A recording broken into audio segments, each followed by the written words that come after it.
In this video, I want to talk about how and why you should be taking the perfect nap.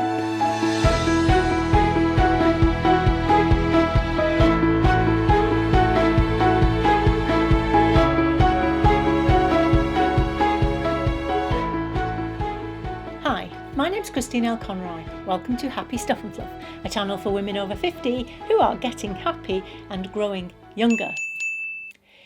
Can I just say that I sincerely hope that you and your family are staying safe, well and healthy. So, napping. I keep saying the word nap because it's a really strange word, isn't it?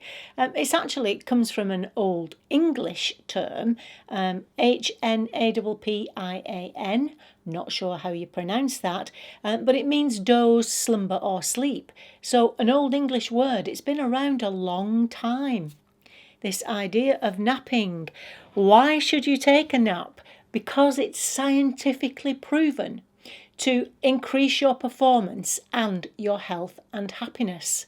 Let's get straight into looking at just some of the benefits.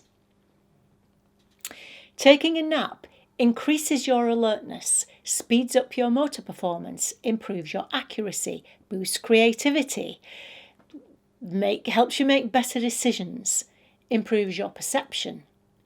It improves your sex life. Yes, that's what I said. It helps with weight loss, reduces your risk of heart attack and stroke, reduces your risk of diabetes, and importantly for us, it increases your stamina and so boosts your energy. It elevates your mood and reduces stress. Now, obviously, in our current situation, the chances are that your mood is low and your stress levels are high.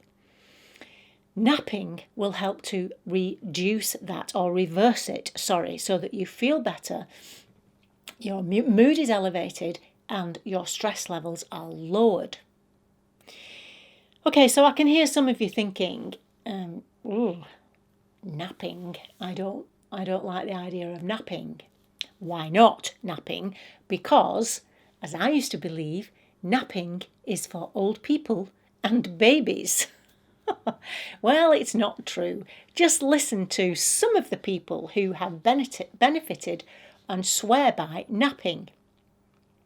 Winston Churchill, Muhammad Ali, Salvador Dali, John F. Kennedy. Churchill, I've said him, Margaret Thatcher, Einstein, Ronald Reagan, Bill Clinton, Leonardo da Vinci. The list goes on and on. So if it's good enough for them, it's good enough for us. That's what I say. Now, what about the argument that, well, if I sleep during the daytime, it's going to affect my nighttime sleeping? Well, Sara Mednick, who wrote the book Take a Nap, Change Your Life, and I'm going to leave a link to that book down below, she says, and I'll read this out to you, she says, unfortunately, many information sources on sleep hygiene encourage people to avoid napping if they're having trouble sleeping at night. Not only is there not a shred of evidence to support this advice, but in studies across all age ranges, nocturnal sleep duration has been proven to be unaffected by midday napping. And listen to this, she goes on to say that studies indicate that in a number of cases, napping actually improves the ability to sleep at night. Now, I don't know about that. It is quite controversial, but I'll come back to it in a second. Okay, so when should you nap? Well, going back to the Romans now, and we know the Romans were incredibly smart, they divided their day into designated times to do various things. And 12 noon, which is what they called sexta, which means the 6th hour, was their resting time. The 6th hour because their day started at 6 a.m. So by noon, at 12 o'clock, the 6th hour, that was the time they took to rest. Now that term sexta is where the term siesta comes from. And Mediterranean countries have been taking siestas forever. and still do. Some of the countries still do take siesta. So I think we need to take a leaf out of their book. And this makes sense when you look at our biological clock, or our circadian rhythms. Just have a look at this. So as you can see here, it's quite interesting for all kinds of reasons, our biological clock. But for us, we know that our energy levels dip between 12 and 2:30. And so the Romans got it right, obviously, because the best time to have a nap is when your energy is low, which is between 12 and 2:30. Now, obviously, if you get up later than 6 o'clock in the morning, 6 hours is going to take you further into the day. But let's assume, for our arguments, that you wake at 6 o'clock. By 12 o'clock, you will be tired enough to take a nap. You need 6 hours, I think, otherwise you would struggle to fall asleep. So that's when the best time to take a nap would be, between 12 and 2:30. Now, even those people who say that napping does affect your nighttime sleeping, they still advocate napping, but they say do it before 3 o'clock. So even they say if you nap before 3 o'clock, it is not going to affect your sleeping at night. Well, I would say, as it says here, between 12 and 2:30 is probably the best time for you to take your nap. Now, for how long should you nap? Well, the consensus seems to be between 10 and 20 minutes, because that's when you are still in what's called light sleep. If you go over that into a deeper sleep, that's when you wake up to feel groggy. Let's just have a look at these sleep stages briefly. So there's 4 stages of sleep, and the whole cycle itself takes 90 minutes. That's a full sleep cycle of these 4 stages. Stage 1 is the lightest sleep, which lasts from 1 to 7 minutes. Stage 2 is the light sleep between 10 and 25 minutes. And then you go into deep sleep at 20 to 40 minutes. If you go into that deep sleep, and I think this is where I was going wrong when I started to try to take naps, I always used to wake up feeling really bad, certainly not feeling any of the benefits that we've talked about, but I would feel lethargic and quite horrible, in fact, and so I stopped doing it. Quite possibly I was getting the timing wrong, because if you go over into that deep sleep, that's when, if you wake yourself up during that time, you feel groggy.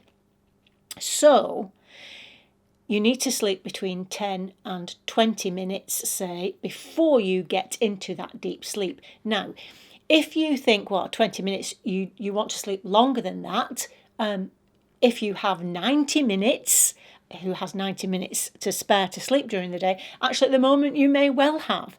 But if you think you want to sleep longer than 20 minutes, then continue to the full 90 minutes. So you go the whole cycle, and then waking up after 90 minutes, again, you will feel those benefits. It's if you wake up in between, let's say, the 20-minute mark and the 90-minute mark, that you're going to feel groggy. Okay, so you either sleep for 10 to 20 minutes or go on to sleep for the full 90 minutes if you would like to do that.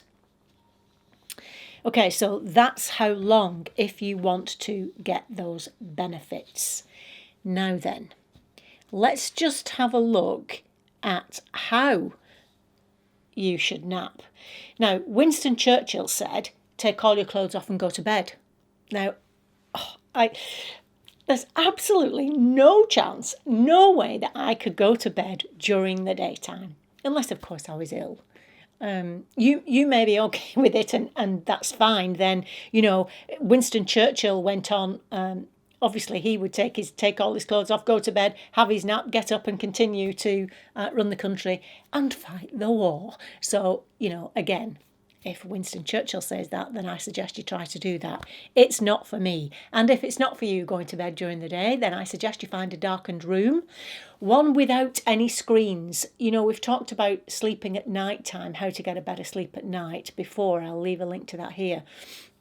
And I mentioned in that, we know that blue lights from screens affect your sleeping, and so they would if you were trying to nap. So if you can go to where there are no screens, try to do that. But now I'm going to contradict that by saying, if you feel that you you're concerned about going to sleep because you might sleep for the afternoon, then you need to set an alarm.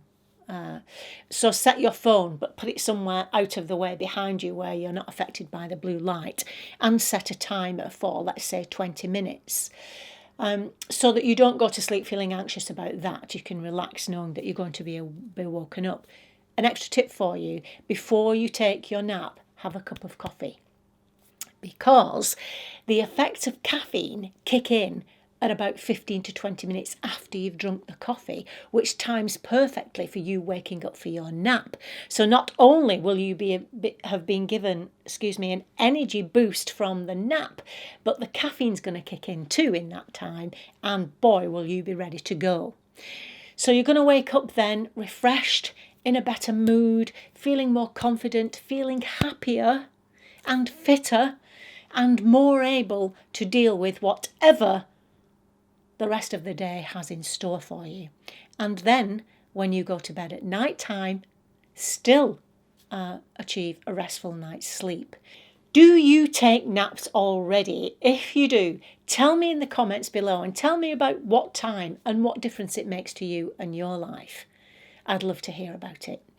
And just so that you know, some enlightened companies are actually encouraging their staff to take naps at lunchtime because they know it increases productivity, makes their people feel better, and so they work better in the afternoons.